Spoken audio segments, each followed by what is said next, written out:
반갑습니다. 모두 한 주 잘 지내셨습니까? 네. 이제 방학이 끝나고 다시 하반기가 시작되었습니다. 교회도 이번 주부터 다시 성경 공부를 시작하고 하반기 사역들이 시작됩니다.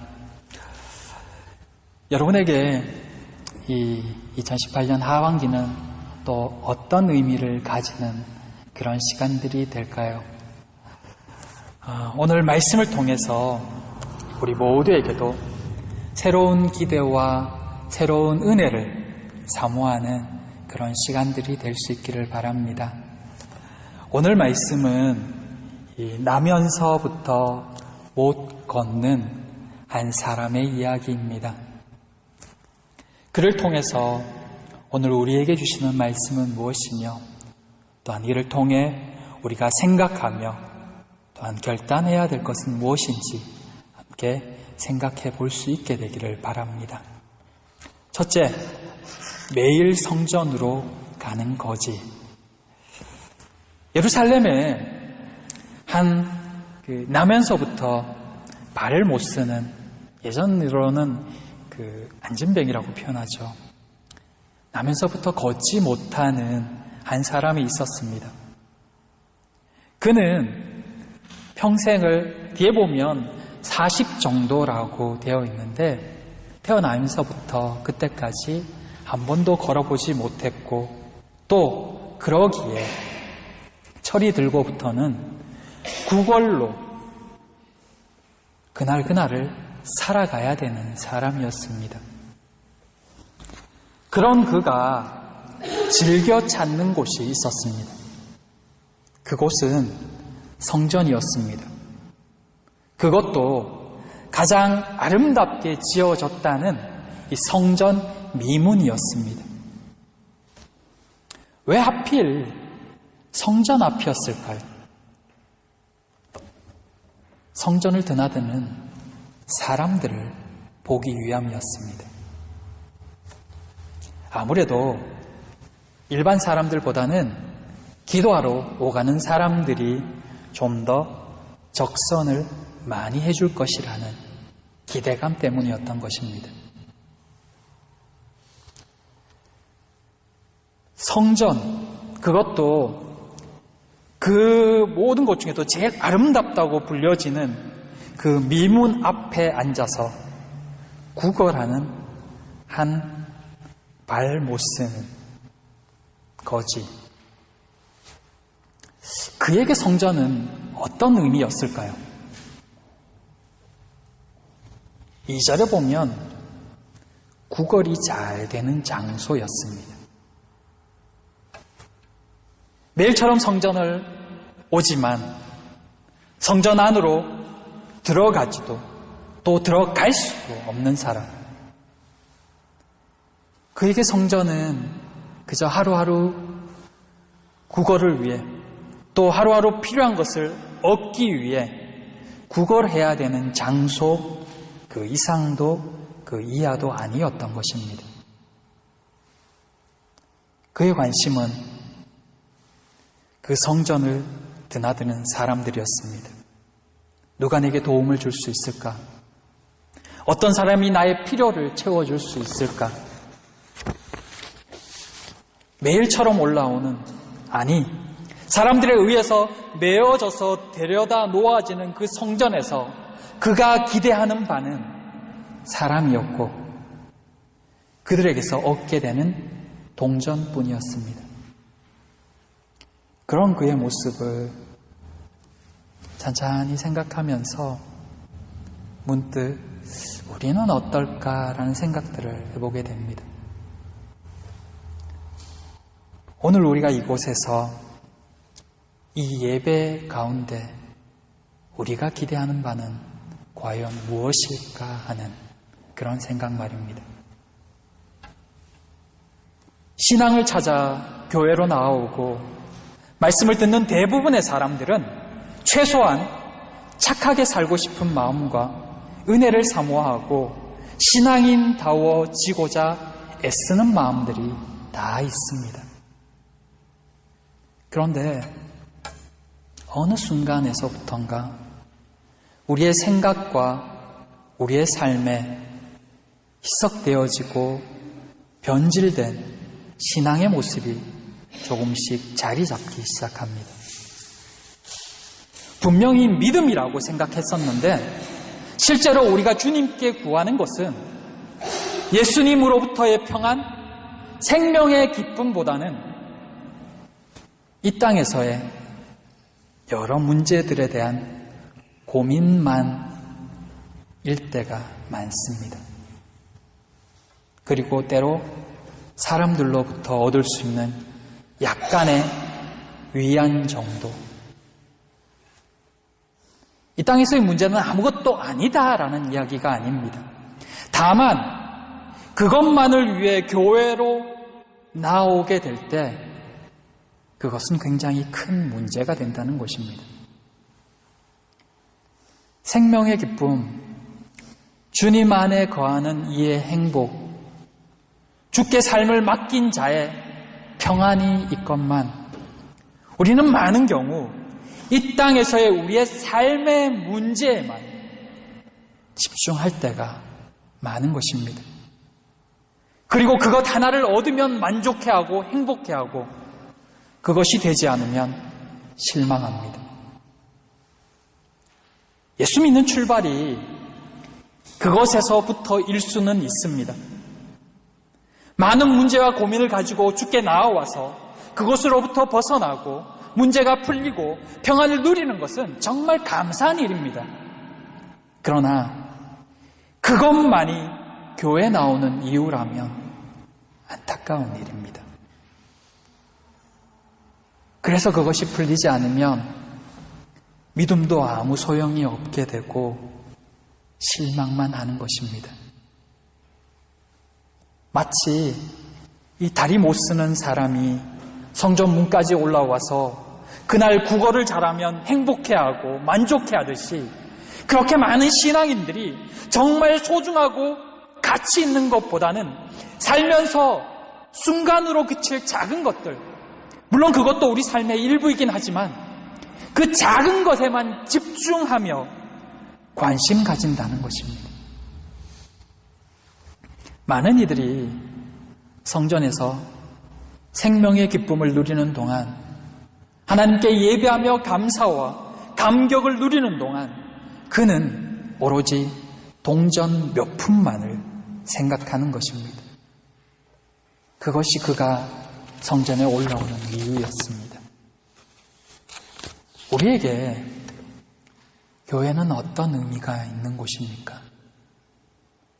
우리에게 신앙은 어떤 의미가 있습니까?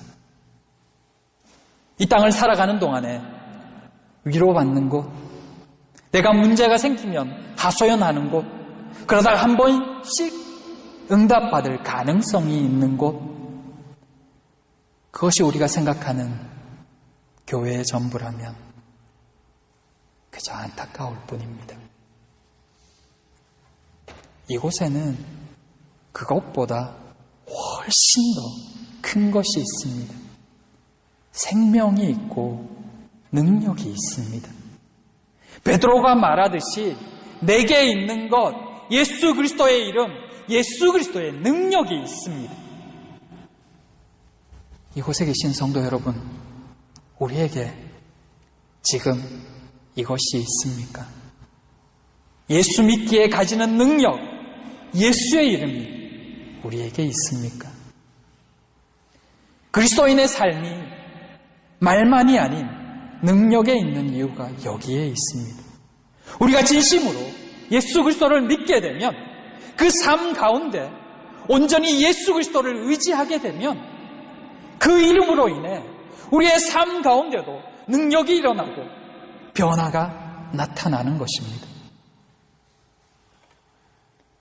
예수 그리스도를 믿었으나 여전히 믿지 않는 때와 같은 삶을 살고 주의 은혜와 능력을 누리지 못한다면, 최소한 그런 소망마저도 없다면 우리는 이 못 걷는 이와 별반 차이가 없는 삶을 살고 있는 것입니다.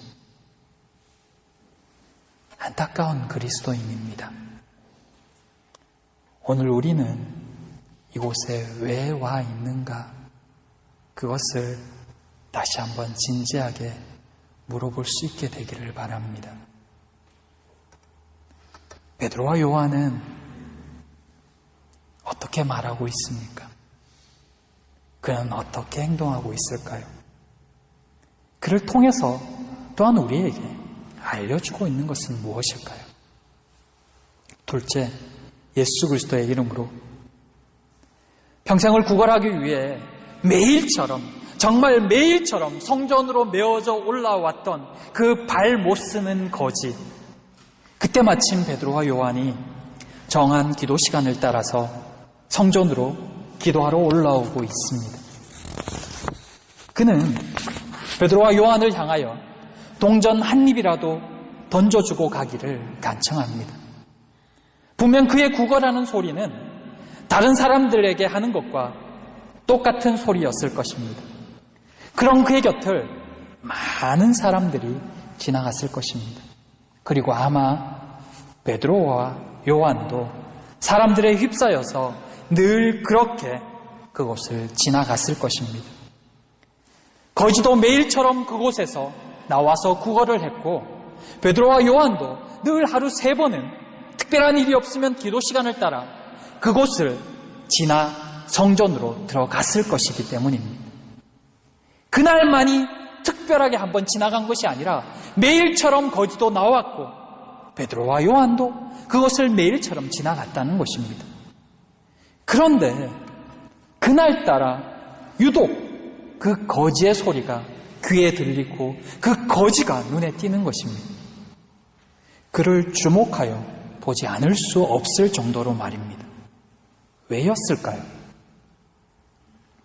하필 왜 그날 그 거지가 눈에 들어왔을까요? 그것이 성령의 일하심입니다. 기도하는 이에게 주시는 성령의 깨달음입니다. 살다 보면 이런 때가 있습니다. 유달리 뜨겁게 감동을 주시며 어떤 특별한 마음을 주실 때가 있습니다. 기도하고 있는 때라면 더욱 그런 마음과 감동을 주실 때가 있습니다. 그때가 성령께서 우리를 통하여 일하시는 때입니다. 간혹 찬양을 듣거나 말씀을 듣거나 또는 어떤 상황들을 보았을 때 내 가슴이 뜨거워지는 경우들이 있습니다. 그때가 성령께서 우리를 만지는 시간이라는 것입니다. 베드로와 요한은 그 성령의 일하심에 민감하게 반응한 것입니다. 평상시 같으면 그냥 지나쳤을 일이지만 성령께서 그에게 마음을 주시자 기도 시간을 지키지 못할 수 있음에도 불구하고 그에게 주목하기 시작한 것입니다. 그리고 그런 그를 통해서 그 못 걷는 거지를 일어서게 하시는 성령의 능력을 체험하게 됩니다. 말만이 아닌 삶에서 능력이 나타나는 그리스도인, 그의 능력은 바로 성령의 인도하심과 성령의 감동하심과 성령의 터치에 순종하는 것에서부터 시작됩니다. 능력 그것은 내 것이 아니라 성령 하나님의 일하심이기 때문입니다. 그분의 이끄심을 따라가면 능력이 나타나는 것입니다. 역사가 일어나고 변화가 일어나는 것입니다. 그것이 바로 성령 충만의 결과인 것입니다.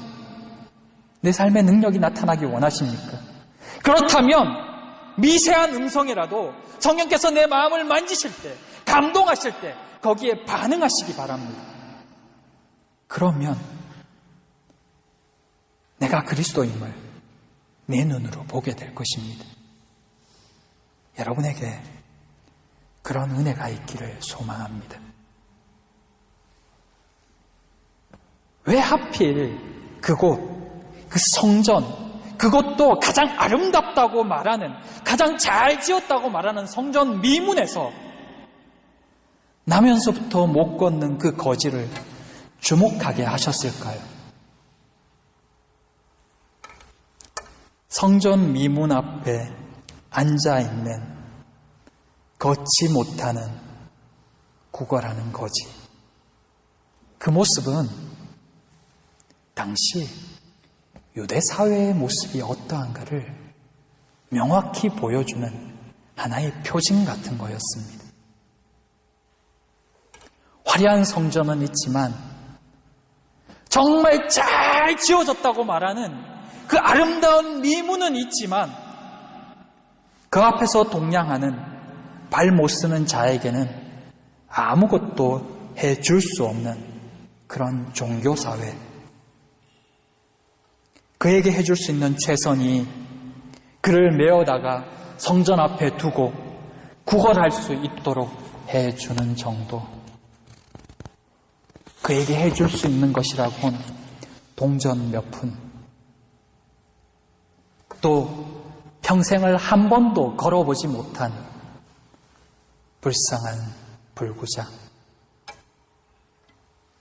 그들의 종교적 열심과 그토록 자랑스러워하는 성전이 있었지만 참 생명이 없는 그곳에서는 근본적인 어떤 것도 해결되지 못한다는 것을 보여주는 그 현장. 그것이 바로 당시 유대 사회의 모습이었고 하나님의 마음을 깨닫지 못한 신앙인의 현 주소였다는 것입니다.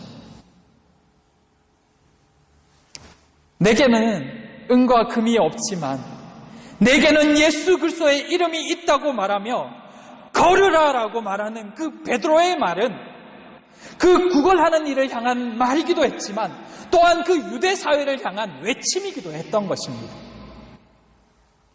그 거지는 물론이요, 하나님을 잘 믿고 있다고 생각하는 그 유대인 공동체에서도 정말 필요한 분은 나사렛 예수 그리스도 한 분이라는 사실을, 나사렛 예수 그리스도 안에서만 참 생명, 참 소망이 있다는 사실을 보여주고자 했던 것입니다. 이 땅에서 일어나는 여러 교회들의 또 그리스도인들의 안타까운 소식들, 그 근본적인 이유와 문제가 어디에 있다고 생각하십니까? 중세시대에 한 교황이 사제들을 다 불러 모아놓고 아주 흡족하게 이렇게 말했다고 합니다. 교회 창고에 재정이 넘쳐납니다. 사도들이 은과 금은 내게 없거니와 하던, 그렇게 말하던 시대는 이제 지나갔소이다 라고 말하며 아주 자신 있게 이야기했습니다. 그러자 곁에 있던 중세의 유명한 철학자요, 신학자였던 토마스 아퀴나스라는 분이 이렇게 대답했다고 합니다.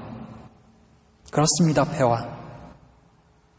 하지만 예수 그리스도의 이름으로 명령하던 시대도 지나갔습니다.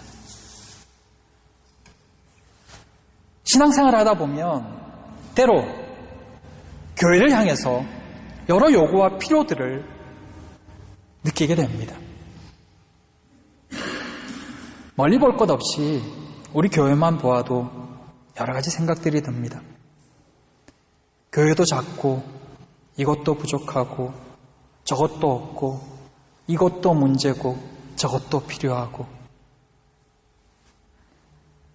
그런데 여러분, 우리가 요구하는, 우리가 생각하는 그 모든 것들이 다 충족되어지면 무엇을 하고 싶습니까? 교회가 커지고 성도들이 많아지고 재정이 풍성해지고 조직이 더 잘 정비되어지면 우리가 가진 모든 불만과 부족함은 다 만족되어지고 사라질까요?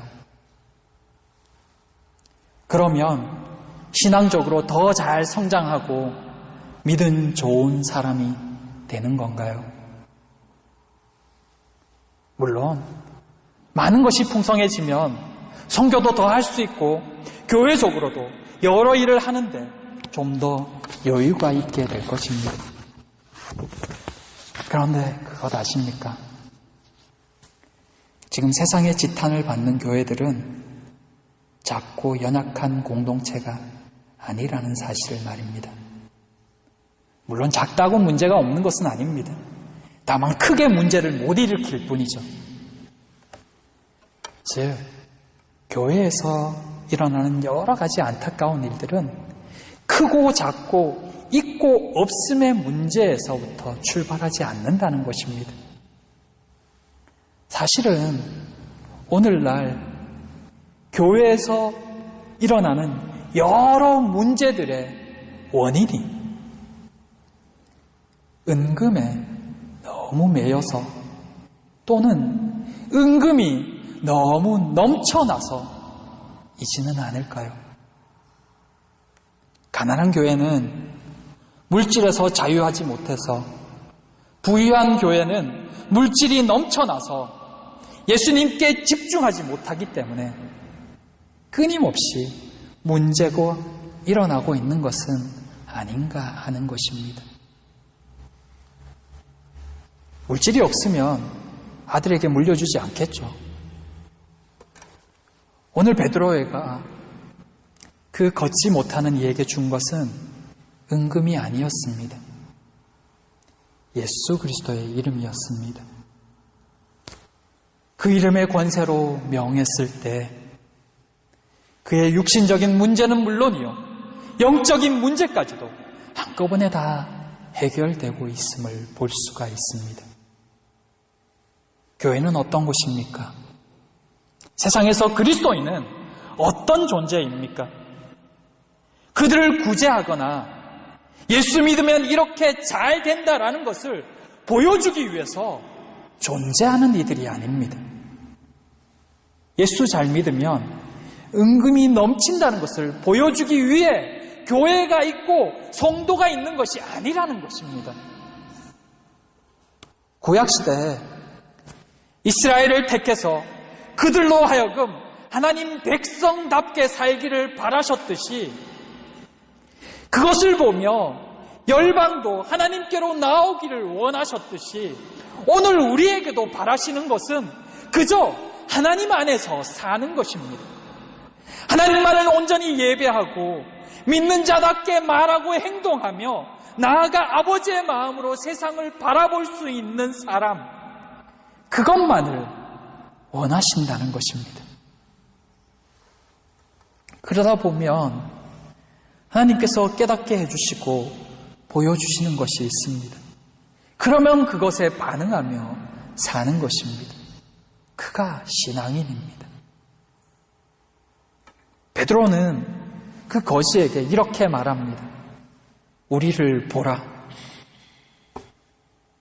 우리에게는 누군가에게 이렇게 말할 용기가 있습니까? 우리를 보라. 나를 보라. 믿지 않는 이들이 지금 우리의 모습을 본다면 무엇이라고 말할까요? 우리의 무엇을 보라는 것일까요? 잘 사는 모습, 자식이 잘 되는 모습, 크고 화려한 교회, 많은 성도들. 그 사람들이 우리에게서 무엇을 보아야 살아날 수 있을까요? 회복될 수 있을까요? 우리 안에 있는, 우리를 통하여 비춰지는 예수 그리스도의 형상, 예수 그리스도의 이름, 다른 이로서는 구원을 받을 수 없나니 천하 사람 중에 구원을 받을 만한 다른 이름을 우리에게 주신 일이 없음이라. 그 이름에 능력이 있고 생명이 있습니다. 내가 사는 길도, 내 영혼이 다시 새롭게 소생하는 길도, 그리고 그런 나를 보며 사람들이 생명을 얻는 길도 바로 예수 그리스도, 그 이름에 있습니다. 우리가 먼저 예수 그리스도의 이름으로 일어나야 합니다. 우리의 영혼이 먼저 예수의 이름으로 회복되어지며 살아나야 합니다. 그리고 우리 가정을 다시 세워야 합니다. 사랑하는 남편을, 아내를, 자녀들을 예수의 이름으로 다시 세워야 합니다. 사랑하는 성도 여러분, 예수 그리스도 안에 온전히 거하고 계십니까? 예수의 이름으로 일어나십시오. 주님의 이름 안에서 다시 생명을 얻고 소망을 가지시기 바랍니다. 그리고 우리 주위의 영혼들을 향하여 예수의 이름으로 일어날 것을 명하십시오. 무엇이 문제입니까? 주님 앞으로 나오시기 바랍니다. 그래야 끝이 납니다. 그곳에 답이 있습니다. 울며 기도한 지 너무 오래되지 않으셨습니까? 기도를 잊고 살지는 않으셨습니까? 교회는 나오지만 나사렛 예수의 이름, 그 이름을 잊어버리고 살지는 않으셨는지요? 예수 그리스도 그분으로 새 힘을 얻는 모두가 되시기를 바랍니다. 예수님께 참 소망을 두며 기도에 열심을 내며 그렇게 사시기를 부탁드립니다. 고침받은 그가 성전 안으로 뛰어들어가며 춤추고 찬양하며 하나님께 영광을 돌렸듯이 그렇게 사랑하는 우리 모든 성도님들 한 사람 한 사람 하나님의 이름을 높이고 하나님을 찬양하며 그렇게 감사와 기쁨으로 살게 되시기를 진심으로 부탁하며 기도합니다. 기도하겠습니다. 사랑과 은혜의 하나님, 예수의 이름에 소망이 있습니다. 예수님만이 우리 인생의 답이며 우리가 믿어야 될 분입니다. 문제만 보이고 안 되는 일만 보이는 우리의 마음 가운데 혹 예수님이 떠나 계신 것은 아닌지 다시 한번 돌아봅니다. 주님 앞으로 나오며 다시 기도를 회복하는 우리 성도님들, 우리 모두가 되게 하여 주시옵소서. 아버지의 마음으로 다시 한번 가슴이 뜨거워지는 그런 우리 모두가 되게 하여 주시옵소서. 은혜를 사모합니다. 우리를 붙들어 주시옵소서. 오늘 이곳에 예수의 이름으로 다시 한번 일어나는 놀라운 기적이 있기를 소망하오며 예수님 이름으로 기도드립니다. 아멘. 우리 시간 찬송가 505장 하시